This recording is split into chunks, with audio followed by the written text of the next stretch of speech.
За одоо та бүхэндээ энэ J1-ы энэ хийдэд олдсон бас нэгэн гайхамшигтай сайхан түүхийг одоо товчлон та бүхэндээ хүргэе. Дээр үед бурхан багшийг энэ J1 хийдэд заларч байх үед олон бурхан багшин дэргэд ирсэн лам хуураг болсон олон хүмүүс шууд одоо бяцлал заалгаад шууд ойд яваад бяцлал хийгээд явдаггүй. Тодорхой хугацаанд бурхан багшин дэргэд байж туршлагатай багш нарын дэргэд байж бяцлал номын сайхан онл практик хослуулан сайхан заалгаж сайн сурч яваад өөрөөр хэлбэл зүгээр нэг онлыг одоо сурах биш практик бяцлалын одоо маш сайн хийж цаашдаа гэгэрлийн шатанд хүрэх хүртэл бяцлал хийж явах үед тохиолдох тэр бэрхшээлүүдийг хэрхэн давах тэр бяцлалаа хийсээр хаттай болж одоо тэгш орчих чадвар нь хөгжиж цаашдаа бол одоо ерөөсөө бяцлал хийгээд ямар ч бэрхшээл тохиолдсон тэр бүхнийг давах чадвартай болсон үедээ өөрөөр хэлбэл одоо зөвхөн бяцлал хийх л үлддэг. Тэгээ тэр үед бол одоо бурхан багшаас одоо хэлж одоо зөвшөөрөл аваад тэгээ одоо хязгаарын нутагт гэдэг нь одоо Чимээ шууган ихтэй хот тосхон газар бол бяцлал хийхэд яг бяцлал хийхэд бол нам гүм байх газар хөнгөө ганцаараа байх шахуу байх газарт бол байж л одоо жинхэнэ сэтгэлийн гүн рүү нэвтэрч үлийн үрийг устгаж гэгэрэл ариуслалт хүрдэг. Тэгэхээр тэр лам тийм одоо онл практик хослуулна бяцлалдаа сайжирчсан одоо цаашдаа нирваны амгалант хүртэл гэгэрлийн асуудал гэгэрэл хүртэл бяцлал хийж чадах чадвартай болсон тийм хүмүүс бол одоо өөрөөр хэлбэл нүглийг одоо шинээр үйл өөр үүсэхгүй зөвхөн хуучин үйл өөрийг устгаж дуусгал ажил тэр хүмүүс үлдэж байгаа учраас тэг хязгаарын тосгонд очиж одоо бяцлал хийдэг байсан. Тэгээ бяцлал хийгээд тэр үе энтгийн лам хуургууд яадаг байсан гэхээр бурхнаас заалгаад бяцлалын заалгаа сурсан болвол тэр гэрээс одоо зорж гарсан тэр зүйлээ бүрэн гүйцэд одоо дуусаж эцсийн шатанд гэгэрийн шатанд хүрсэн үедээ бурхантай ирж уулздаг байсан. Тэгээд нэг 60 хувраг энэ J1 хийдээс бурхан багшаас одоо зөвшөөрөл аваад хязгаарын тосгонд одоо бяцлал хийж гэгэрэл ариуслын одоо архантын шатанд хүрэх хүртэл бяцлал хийхээр явсан байдаг. Тэгээд тэр үеийн энтхийн одоо хязгаарын тосхны ард иргэд бол ер нь хотод ч гэсэн ялгаагүй, тосхон ч гэсэн ялгаагүй. Одоо даян бяцлалд омсон, бяцлал хийж гэгэрлийн шатанд явж байгаа хүмүүсд одоо зориулаад хот болгон, тосхон болгон өөр ингэсэн бяцлалын хийттэй байсан. Тэгээд тэр жаргуулаа яваад нэг тос хязгаарын одоо энэ J1 хийдээс нэлээд хол тосхонд очоод тэгээд тэр тосхонлоо ард иргэдтэй уулзахад бол одоо тэр мэдээж тэр 60 хувраг бол одоо сайхан нам гүн бяцлалын хийдийг хайж явахаас гадна бас сүзэг бишрэлттэй энгийн ард иргэд хэрэгтэй. Тэр сүзэг бишрэлттэй ард иргэн дээр толгуурлаж өдрийнхэн хоолыг бадарчлан явж одоо өдрлийн хоолыг хүртээд тэгээд одоо хоол унд хийх зав одоо цаг алдалгүйгээр бяцлагалдаа өдөр шөнөгүй шамдаж тэгж бяцлаж байж одоо гэгэрэл ариуслын шатанд хүрдэг байсан. Тэгээд тэр хүмүүс хязгаарын тосгонд очоод хязгаарын тосгонд ороод хүмүүстэй уулзсан.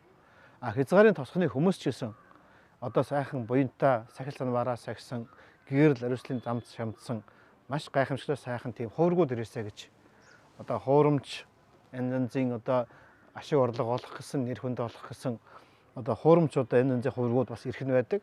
Тэгэхээр тийм сахил санваараа сахисан сайхан гайхамшигтай тийм гайхамшигтай хуургуудад одоо өглөг өргөж буян хурааж тэдний ном сургаал сонссноор бол эгэл хар хүмүүс бас их ач тустай байдаг учраас одоо тэр нутгийн хүмүүс ч гэсэн одоо тийм хүмүүс ирээсэ гэж хүлээж байдаг байсан таарсан. Тэгээд тэр хүмүүстэй уулзаад тэгээ хаанаас ямар зорилготой ирснийгээ сонсоод тосхны иргэд бол одоо бяцлал хийх нам гүм сайхан газрыг хайж яваа. Мөн одоо сүзэг бишрэлттэй ард иргэд дээр толгуурлан бяцлал хийхээр ийм хоёр нөхцөл бүрдэх газрыг хайж явааг нь мэдээд тэр одоо лам одоо тосхны иргэд бол тэр лам хуургуудын үнэхээр номын замаар явсан сахил санваараа сахисан сахил санваар сахина гэдэг нь бяцлал хийж сэтгэлээ одоо эзэн бол ер нь сэтгэлээ эзэн болсон одоо сэтгэлийнхэн одоо гүнийг одоо цэвэрлэж ариусгах ажилд шамдсан энэ хүмүүсийн бие авч явж байгаа байдал хөдөлж байгаа байдал хэл яриа нь бол маш дэгцтэй сайхан тайван амгалан харангуут одоо сэтгэл баясмаар байдаг. Тэгэхээр тэр хуургуудын 60 хуургуудын тийм байдлыг хараад тэр нутгийн иргэд бол одоо тэр манай энэ тосхонд үлдээч. Манай тосхны бяцлалын хийдэд та нар үлдээч. Бидгээд тосн та нартаа толгуурлаж та нарт өглөг буян үлдэх боломж байна гэж одоо урьж Тэр хүнэд яасан тэгтэн тэр одоо лам хуврагууд маань бас яг одоо хүсэж байсан хоёр зүйл хоёулаа бүрэлдсэн ийм тосхон байгааг мэдээд тэдний одоо хийдэд бол одоо борооны улирлыг үлдээхээр бол үлддэг. Тэгээд ирэхэд бол өглөө ороогүй бясалгалдаа шамдаад тэгээд бадарчлаад ирэх үед нь тосхных нь бол тухайн цагт нь бол хоолыг бэлэн одоо хийж өгч одоо тэр хүмүүсийн бясалгалын шалгуур хийхэд нь бол бүх нөхцөлийг хангаж байсан. Тэгээд нэг өдөр одоо тэр тосхны ахмад эмэгтэй хүн байсан, настай эмэгтэй хүн байсан. Тосхны одоо эзэн настай эмэгтэйгээр тэр лам хуврагуудыг уулзахаар очсон. Тэгээд тэр лам хуврагууд одоо уулзаад та бүхэн одоо ямар одоо юу хийдэг вэ гэсэн. Би бурхнаар анапана бясалгал заалгасан, вишна бясалгал заалгасан. Тэр бясалгалыг хийдэг, анапана бясалгал нь сэтгэлийн өнгөн гисгийг одоо тайван амгалан болгодог, вишна бясалгал сэтгэлийн гүнийг цэвэрлэдэг ийм ажил хийд юм а гэсэн. Тэгтэн одоо тэр настай эмэгтэй энэ ажлыг та нар хийх ёстой юу? Яг л хар хүн бид нар бас энэ бурхны заасан бясалгалыг одоо хийж болох уу гэж асуусан. Тэгтэн одоо тэр хуврагууд энэ бурхан багш биднэрт анапана вишна бясалгал заасан. Энийг бол заавал одоо зөвхөн лам хүмүүс хийх ёстой биш. Хүсвэл хар хүмүүс ч гэсэн хийж болно. Хэрвээ та хүсвэл одоо тань зааж болно гэсэн. Тэгээд тэр лам хуврагууд тэр эмэгтэйд бол анапана вишна бясалгалыг зааж өгсөн. Тэгээд тэр буянтай эмэгтэй бол гэрийнхэн өөрийн хариуцлагыг гүйцэтгэж ажил үүргийг гүйцэтгэхээс гадна өглөө өрөө тодорхой цаг гарангуут л тэр заасан бясалгалыг шамдсаар байгаад удуулгүй гэгэрлийн 3 дахь шатанд хүрсэн, анагамиг шатанд хүрсэн. Ер нь хар хүний амьдралаар амьдарч байгаа хар хүн бол энэ анагамиг шатанд хүрэх хамгийн өндөр шат бол анагамиг шат байдаг. Архантын шатанд цаашаа ахаад архантын шатанд төгс гэгэрэл хүрэх юм бол одоо хар хүн байх ямар ч боломжтой. Тэр даруй бол лам хувраг болохоос өөр аргагүй байдаг. Тэгээд анагамиг шатанд хүрсэн тэр эмэгтэй мань бол бас тэр анагамиг шатанд хүрэхтэй зэрэгтэй тодорхой шимийн эд шидтэй бий болж эхэлсэн. Тэр нь бол бусдын оюун ухаан, бусдын юу бодож байгааг мэдэх чадвартай болжээ.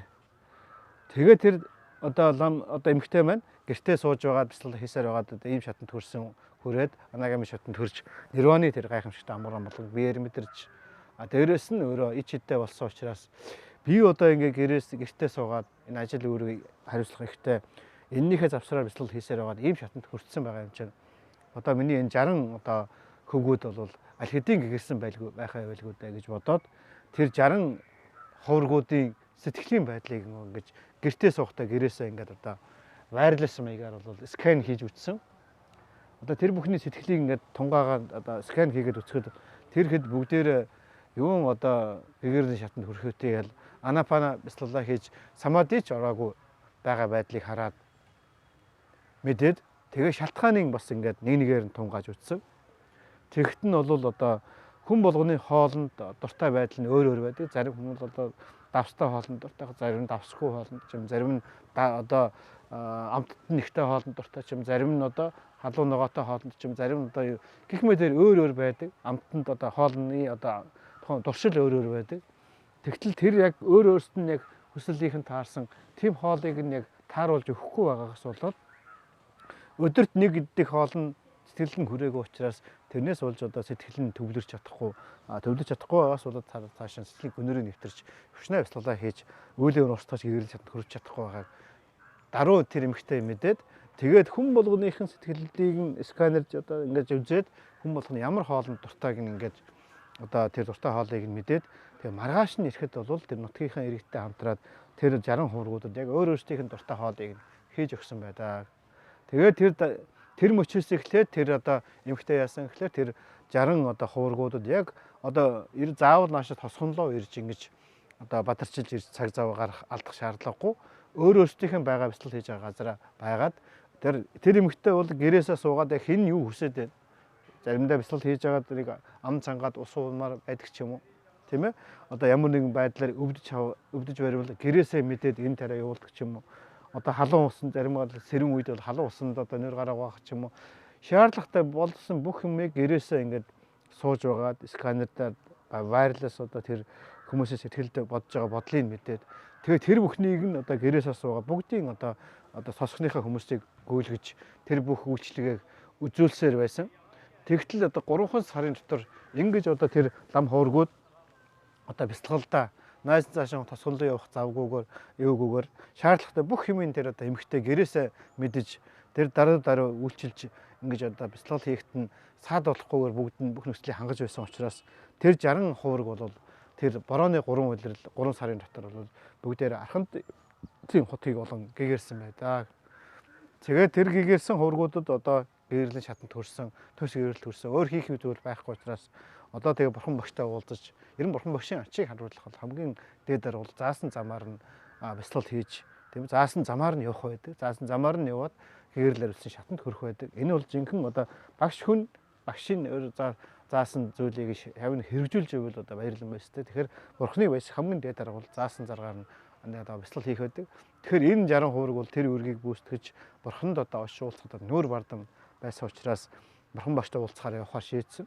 Тэгээд тосгонлоо ороод нөгөө эмэгтэйтэй уулзаж талархснаа илэрхийлээд одоо сайхан буян үйлчилж асар их буян хугараасан тэр бүсгүй талархлаа илэрхийлээд тэгээд тэндээс одоо заларч явсаар бидний байгаа энэ жетон хийдэд ирээд одоо магадгүй одоо энэ бурхан багштай багшийн энэ хойд байгаа энэ гандах хөтөд одоо заларч иж бурхан багштай уулзаад ирээд уулзсан.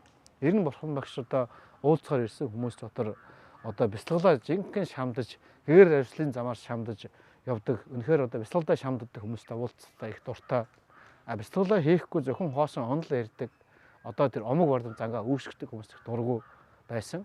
Тэгээд тэр 60 хуврагуудыг ихэд бол асар их хүндэтгэлтэйгээр угтаад уулзаад тэгээд одоо хаана борооны улирлаа хаана өнгөрөө бяцлал нь сайн байсан уу, ямар хөө байсан, ямар нэгэн бэрхшээл гарсан тухай ингээ асуусан.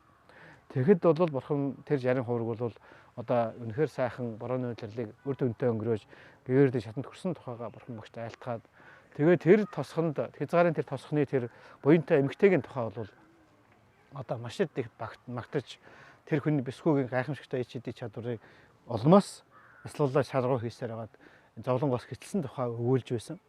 Тэгэхэд тэр бурхан багшийн тэр 60 хуврагуудад та уулзж байх үед нэгэн залуу хувраг тэр одоо хуврагуудын ярих зүйлийг сонсоод сууж байсан. Тэгээ сонсоод ер нь тэр хязгаарын тосгонд очиж бяцлал хийхээр шийдсэн. Тэгээд бурхан багштай уулзаад одоо тэр хязгаарын тосгонд очиж одоо бяцлал хийх зөвшөөрөл асуухад бурхан багш зөвшөөрөөд тэр хүнийг явуулсан байдаг. Бас тодорхой хэмжээний үеийн холбоо байгаа одоо бурхан болгоогоод тэр хүнийг бас явуулсан байдаг. Тэгээд тэр залуу хувраг энэ жетон хийдээс бурхан багшаас зөвшөөрөл аваад одоо явсаар байгаад тэр хязгаарын тосгонд очсон.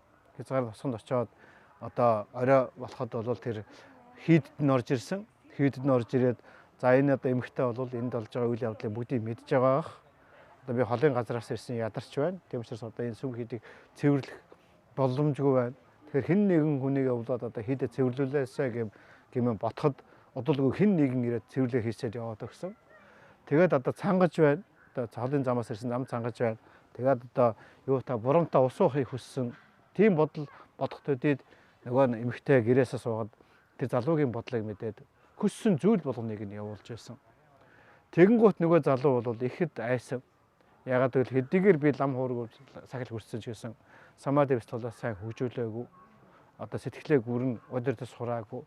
Профессионал бяцлал хийж сэтгэлээ бүрэн цэвэрлэж ариусгах сураагүй учраас яг хэдийгээр лам хуург хувцсан ч гэсэн дотроо бол сэтгэл маань яг л хар хүнтэй адилхан одоо тогтворгүй янз бүрийн бодлого, янз бүрийн сайн муу юм бодох одоо магадaltaй байгаа учраас энэ тэр сайн муу бодлыг минь мэдчихэд энэ хүн мэдээд одоо лам хуург хүн байж яасан заваа хог муухай юм боддог хүн бэ гэдэг намайг хитээсээ цодож хөөж магадгүй гэж бодоод тэр даруй тэндээс гарна жетон хөдрөв буцаад хүрээд ирсэн. Тэгтэн бурхан багш чи яагаад хүрээд ирэх гэсэн тэр залуу хэлсэн одоо би ингээд тэнд очисон тэр эмэгтэй бол миний бодож байгаа бүх юмыг мэдчихсэн. Тэгэхээр одоо би чинь бол сэтгэлээ сайн удаж сураагүй сайхан муухай янз бүрийн боддог хэвээрээ байгаа. Сэтгэлийнхээ эзэн болоогүй анапана бяцлалыг хийж самадид ороогүй сэтгэлээ удирдах сураагүй учраас янз бүрийн юм бодвол одоо тэр эмэгтэй мэдээд намайг одоо муушааж тэндээс хөөх байх гэж айгаад би хөрөөд ирлээ гэсэн. Тэгтэн бурхан багш тэр залуу тандаад чи одоо нэг ганцхан л зүйл хийх хэрэгтэй. Шинэ сургаал одоо шинэ арга бяцлалын арга зааж өгсөн тэр нь юу хэлсэн бэхээр чи ганцхан зүйлийг хий. Олон юм битгийхээ нэг л зүйлийг хий. Хамраар орж байгаа амьсгалыг л барьж аваад хамраар орж байгаа амьсгалыг л алдахгүй байгаатай. анхаарлаа зөвхөн энэ амьсгал хамраар орж байгаа амьсгал дээр л байлгаад анхаарлаа өөр юм руу өнгөрсний зүйл рүү битгий явал ирээдүйн юмны бодол руу битгий явал яг одоо цагт хамраар орж байгаа амьсгалыг л барьж байгаа. Энийг л алдахгүй байгаад байгаа. Энэ ганцхан ажлыг хий гэж хэлсэн. Тэгээ бурхнаас энэ одоо Анапана бяцлаглалын гайхамшигтай сайхан одоо жинхэнэ урьдчилгын аргыг одоо товчхондоо ганцхан зүйлийг хий гэсэн энэ гайхамшигтай аргыг заалгаж аваад нөгөө лам маань буцаад очсон. Буцаад очоод очингуудаа нөгөө хийдэр ор суунгуудаа Анапана бяцлаглаа хамраар орж гарч байгаа амьсгалыг өсөө 1 секунд ч алдахгүй. Жоохон анхаарлаа алдах юм бол буруу бодлоо явна. Буруу бодлоо лам нөгөө эмхтэй мэднэ гэдэг айдснасаа болоод нөгөө чинь тэр одоо хамраар орж гарч байгаа амьсгал дээрээс тэрийг алдахгүй бүх хичээл зүтгэлээ шамдсан. Тэгээ шамдаад хамраар орж гарах амьсгал дээр анхаарлаа шамдаад бяцлаглаад шамдаад ирсэн. Утахгүй самади төвлөрөл хөгжиж ирсэн. Самади 1-р шат, 2-р шат, 3-р шат гэдэг ингээд явж ирсэн. Энэ хооронд нөгөө эмхтэй нөгөө залуугийн шаардлагатай бүх эм тариа, хоол, ундыг бол гэрээсээ одоо юу хэрэгтэй болгоныг нь одоо өгсөөр үйлчилсээр байсан. Тэгтэл одоо удалгүй тэр залуу маань Анапана бяцлаглалаар төвлөрлөө сайн самадид ороод самадрын төвлөрлөө хөшгөлн сэтгэлийн гүн рүү випашна бяцлаглалаа хийсээр байгаад архамтай утаг болон гэгээрээд үнэхээр асар их баясаж энэ агуу гайхамшигтай буянтай эмэгтэйгийн буйнаар би одоо ингэж зовлонгоос гэтэл чадлаа. Бүх үеийн өөр устгах чадлаа. Дахин өвдөх хөдлөх өөхөх зовлонгийн талаагаас гэтэл тэгэхээр энэ одоо бисхүү одоо ч гэсэн одоо энэ төрөлдөө ингэж надад туслалаа. Урдын төрлөд надад тусалж байсан юм болов уу гэд одоо энэ гэгэрсэн хүний чадвар нь бол урдын өнгөрсөн бүх төрлүүдээ урдын төрлүүд эргэн санах чадвартай байдаг. Тэгээд ингээд эргэн сантал 199 дэх төрлийн одоогоос 99 дэх төрлийн өмнө бол одоо тэр хоёр бол эхнэр нөхөр байсныг хардаг. Тэгээд тэр төрөл байхдаа бол харин тэр эмэгтэй бол өөр нэгэн залуутай сэтгэл алдарч өөрийнхөө нөхрийг бол хөнөөсөн үйл явдал болсон байдаг. Тэрийг мэдээд нөгөө залуу бол энэ төрөлд 99 төрлийн өмнө эхнэр нөхөр байхад бол энэ эмэгтэй бол надад бол хортой зүйл хийж байсан байна гэдгийг ингээд бодож байсан. Энэ үйл явдал болоод энэ залуу хувраг бурхны утга юу архтай утга болон гэгээрээд урдын төрлүүд эргэн санах чадвараа ашиглан энэ сууж байх үед нөгөө эмэгтэй бол гэртээ сууж байх үед хөвгүү маань юу болж байгаа бол гээд ингээд гэрээсээ ингээд одоо сэтгэлийн одоо энэ залуугийн сэтгэлийг тунгаан одоо шинжин хараад архидын архан тулан гэгэрснийг нь мэдсэн. Мэдхээс гадна одоо яг юу бодож байгааг нь бас ингэж хараад 99 төрлийн өмнө бас иймэрхүү явдал болсон юм байна. Таагүй зүйл болсныг бол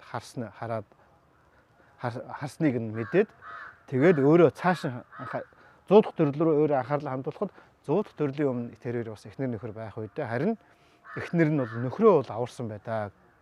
Тэгэхээр тэр түүхийг мэдэнгуудаа нөгөө гэрээс суусан чигээр нөгөө хүүд одоо өөрийнх нь самади төвлөрлийнхэн хүчээр тэр залууд хандна. Хөвгүү минь чи ахиулан хараач гэж хэлсэн. Тэгэхэд нь тэр залуу цаашлуулна 100 дахь төрлийг хараад 100 дахь төрөлдөө эхнэр нөхөр байсан. 100 дахь төрөлдөө бас эм бүсгүй энэ хүнд хүний амийг аварч байсан. Гайхамшигтай буянтай үйл хийж байсныг хараад сэтгэл баясан. Тэгээд тэр үед бол тэр хүний тэр залуу нирванд орсон тухай ийм гайхамшигтай түүх байдаг. Тэгэхээр энэ нь бас л энэ жетон хийдтэй холбоотой, энэ жетон хийдэд бурхан багшийн амьдралтай холбоотой ийм гайхамшигтай нэгэн.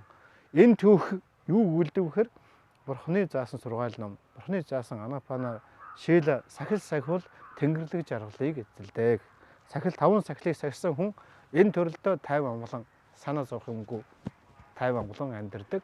Ягаад гэвэл амьтны аймыг хүнээхгүй, худал хийхгүй, хулгай хийхгүй, чамд өөрчөө өгөөг юмыг аваагүй. Гэх мэт тэр 5 сахилыг сахиж байгаа хүн юунаас айх вүлээ? Юунд санаа зовх вүлээ? Авилгал аваагүй юм чинь юунаас санаа зовх вүлээ? Авилгалаа тэмцэх газар орж ирсэн сэтгэл санаа аваагүй учраас айх аюулгүй тайван байдаг.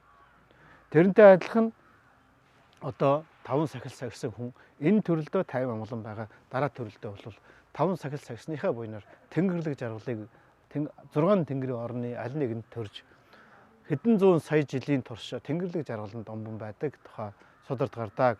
5 сахилыг сахиснаар бол энэ төрөлдөө 50 амгалан амьдраад дараа төрөлдөө 6 тэнгэрийн орны аль нэгэнд төрж тэнгэрлэг жаргаланд бол хэдэн сая 100 сая жилийн турш амьдардаг, жаргалтай амьдардаг гэдэг. Харин мөн Анапана бяцлаглалыг хийгээд самади бяцлаглалыг хөгжүүлэх юм бол одоо тэр хөгжүүлснийхаар бол Брахма тэнгэрийн оронд самадийн жаргалаар хэдэн галвын турш амьдардаг гэж үздэг. Харин випашна бяцлалаа хийгээд сэтгэлийнхэн үйл өөрийг устгаж устгах юм бол нирваны амгаланд хүрдэг нь мөнхийн амгалан гэсэн үг ээ. Тэгэхээр энэ бурхны заасан сургаал ном Шила, Самади, Панья. Энэ гуруула бол маш гайхамшигтай. Шила сагснаар тэнгэрлэг жаргал хэдэн зуун сая жил тэнгэрлэг жаргаланд өмбөж амьдрна. Самади бяцлал хийснээр брахма ертөнцөд хэдэн галвын турш нирваны юуны самадигийн жаргаланд өмбөж амьдрдаг. Харин випашна бяцлал хийснээр нирваны амгаланд, мөнхийн амгаланд хүрдэг. Тэгэхээр бол энэ ийм бурхны энэ заасан бяцлал ямар гайхамшигтай болох. Энэ гайхамшигтай жаргалаас жаргалд гэрлээс гэрэл хөдлөхөөс гадна энэ гэгэрэл ариуслын хамгийн дээд ич шат бол гэгэрэл юм. Гэгэрэл ариуслыг гэгэрэл ариуслын ичэдэд л тэмүүлэх ёстой. Түүнээс биш түүний наан байгаа ямар нэгэн аливаа ертөнцийн ич шидэнд бол эрхэмлэж бяцлал хийх нь бол буруу. Тэгвэл тэр мөнхийн ич шат болсон гэгэрлийн ич шидийг бүтээх үед бас дагаад ертөнцийн янз бүрийн гайхамшигтай ич шид бий болдог. Тэнгэрт шувуу мэт нисэж чадах чадвар, далаа загас мэт шүмбэх чадвар, цаг хугацааны товчлох чадвар. Яагаад гэвэл сэтгэл нь ариуссан, сэтгэл нь асар гайхамшигтай хүчтэй бол төвлөрсөн энэ сэтгэл маань асар хүчтэй байдаг учраас сэтгэл хаашаа явна вэ? Энэ бие бол атом молекулаас бүрдсэн учраас тэр хүчтэй сэтгэл татагдана хормын дотор нэг твээс нөгөө твд очих юм. Гэх мэтийн гайхамшигтай ичид бол энэ сэтгэл ариусгах мөнхийн жинхэнэ ичидийг дагаад ийм олон ичидийн чадвар бий болдог. Тэрний нэг нь энэ гайхамшигтай эмгтэйгийн бусдын сэтгэлийг бусдын сэтгэлийг унших чадвар. Өөрөөр хүний сэтгэл бодож байгаа зүйлийг mind sequence-ийг барьж шít. Энэ бол ийм гайхамшигтай бас чадвартай байсан тухай энэ өгүүлдэг.